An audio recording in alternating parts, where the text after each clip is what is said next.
What's up, my friends? Welcome back to the channel. In the last video, I finally got the side skirt all polished up. I got it installed on the Evo. I did try to tackle the wing at the same time. Unfortunately, I had some issues when laying down the base coat. I was able to get everything sanded back down. Everything is primered. Everything is ready to go for paint again. When I started this painting project, I initially started with the front door. I finished off the rear door. I did the side skirt, and obviously the wing is the last piece that I have. Hopefully round two, I can get this thing finished up. Stay tuned.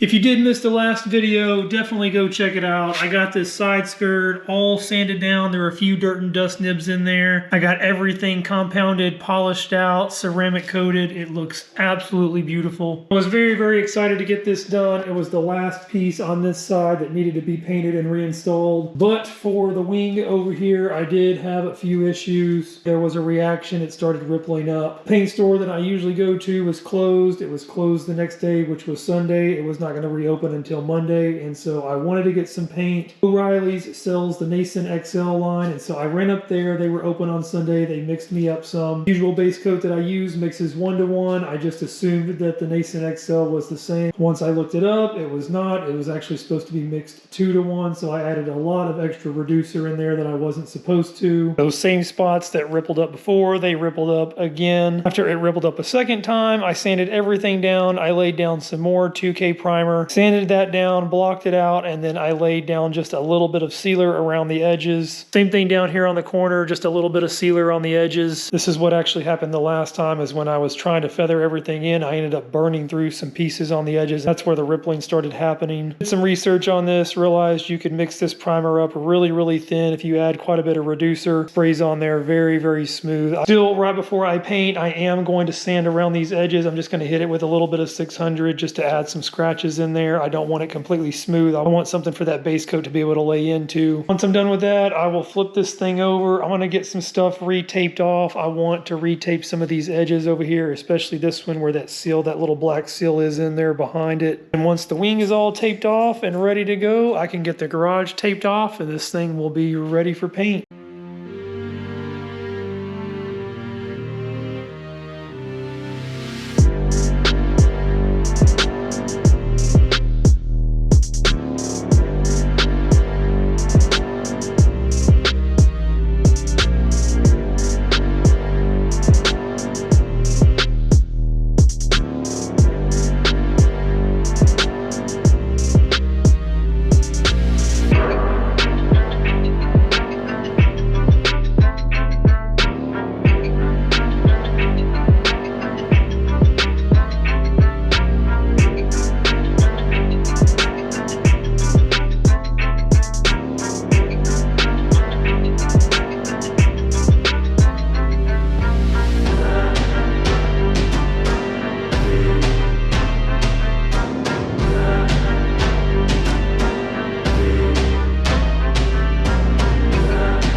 Wing is all ready to go for paint. It's all ready to go for base coat. I've got everything cleaned off. Everything is sanded down. I've got everything feathered in nicely. Everything is all smoothed out. Got the garage masked off. It is ready to go. I always mention this. This is the stuff that I use. It goes up pretty quick. Get it off of Amazon. It's called plasma mask or something like that. It's like tape and drape. Tape doesn't stick really well sometimes, so I do add some of the rough surface tape onto there. It makes the perfect portable and disposable paint booth. I've painted quite a few things on the car. Like I said, I did the doors, I did the side skirt, I actually did the wheels, I did the calipers, the front lip, the rear aprons. Each time I try different things just to see if things turn out better or worse. I don't like to change things up too much because again, it takes a lot to go into this. So if something does mess up, it takes a lot to fix it. When I did the front lip and the rear aprons, they were about this size. I only taped off a quarter of the garage, ended up taping off the first half of the garage for both of the doors. This piece, I decided to go back to my basics. I just taped off the quarter of the garage over here. I also did not do any intake fans this time. I did not do any intake fans the last time when I painted the side skirt. Everything turned out great. I did not have any issues with it. Just kind of determined that was an unnecessary step, and it takes a lot to hang those things up there. Everything should be ready to go to paint though. I've got my base coat ready over here. It's about 70 degrees out right now, so I'm going to be using some medium reducer. I'll be using my Harbor Freight Spectrum gun. This is what I always use for the base coat. I've got the Black Widow for the clear. I'll do one final wipe down with the prep all. I'll get the paint all mixed up. I'll get everything tacked off with the tack cloth, and then this thing should be ready for base.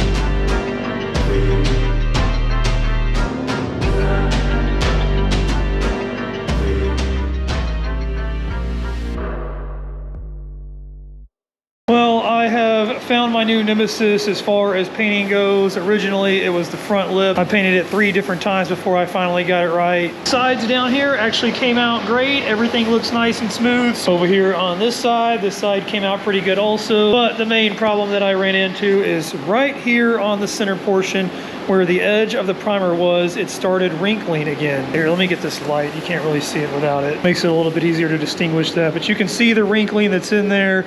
I don't really know why that's causing that. Like I said, it's right there on the edge of where the primer stops at. This was happening before. It was because I sanded through, I burned through. It said that sometimes the factory base coats can have a reaction with the new reducers. Possible that that's still what's happening right there on the edge, because that's again where the primer stops. Obviously not going to be able to finish this today. This is obviously going to have to be sanded back down again. You can really see where that wrinkling is at right here in this light, right along that little center section there. We're going to tackle this thing like I did the front door, basically just sand everything down as far as I can go, lay down some 2K primer on everything, block it all out, and then I can actually paint it. For now, I'm just going to let this dry. I'll get everything taken down, and then I'll catch back up with you guys in a day or two, and we'll get started sanding on this thing.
right, my friends, we are back in the garage. I got the wing ready to go. Garage is all taped off. Everything is ready for paint. Fast forward a couple of weeks from the last time that I actually tried to paint this wing. Sanded everything down with 80 grit, got everything down to all of the bare plastic. Refined everything with 180 grit after I got everything knocked down. Sprayed a very, very heavy high build coat of primer. Blocked it all out with 320. Any areas that I burned through, you can see here where I laid down another layer of primer on these edges. After that, got the guide coat on there, blocked everything out with 600. Sometimes when things just don't work out the way that you want them to, you sand everything down, lay primer on everything, block everything out. Obviously, it took some extra time, but I'm pretty certain that I will not have any issues out of this. I've actually already got my paint mixed up over here. Paint and reducer are all mixed up in the gun. I just got to get everything tacked off and we should be ready to spray.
Evo 10 wing is finally painted, finally all finished up. Honestly, everything went fairly smooth. Base coat went on really good. I did have one little small run over here on the side. I let the base coat dry, sanded it down, resprayed it. After that, it was good to go. Clear coat went on really, really well. Also, everything on the sides over here looks really good. Everything up top looks really, really nice. There's a few little dirt and dust nibs in there I'll have to sand and polish out. Did have a few little runs down here on the back side, so there's one right there. You can kind of see the little lip hanging over right there. Should have no issues with that. Should be able to shave that down, sand it down, polish it out. And I did the exact same thing over here on the other side. I guess I was just a little bit heavy. You can see that little one bumping out right there. It's hard to tell if you're getting this underside really well, so I did probably spray it a little bit extra. Should have plenty of clear coat on there again though to sand and polish all that out. I did do a few different things with my clear coat this time because I was spraying in 70-degree weather. Most of the time when I do my painting projects, I try to do it over the summertime when it's pretty hot outside. I've had some issues with solvent pop in the past with the clear coat drying too fast. Try to keep that clear coat soft as long as possible. Instead of using the medium hardener with it, I went ahead and used the slow hardener. This GH80, it's what goes with the Kick-Ass Clear. And because this stuff mixes up so thick, I actually don't like the way that it sprays with just the hardener and clear. I like to add a little bit of reducer. Just went ahead and added the medium reducer, which is what would be correct for the temperature. Everything worked out absolutely perfect. No solvent pop, no fish eyes. Super pumped to have this thing finished. finally, this is the last piece that I needed to paint to go back on the Evo before it is completely done. I've got a few other little minor details, but again, as far as actual pieces that need to be painted, this is the last and final piece. One thing I will tell you that I learned along this process is these plastic pieces, if it's not metal,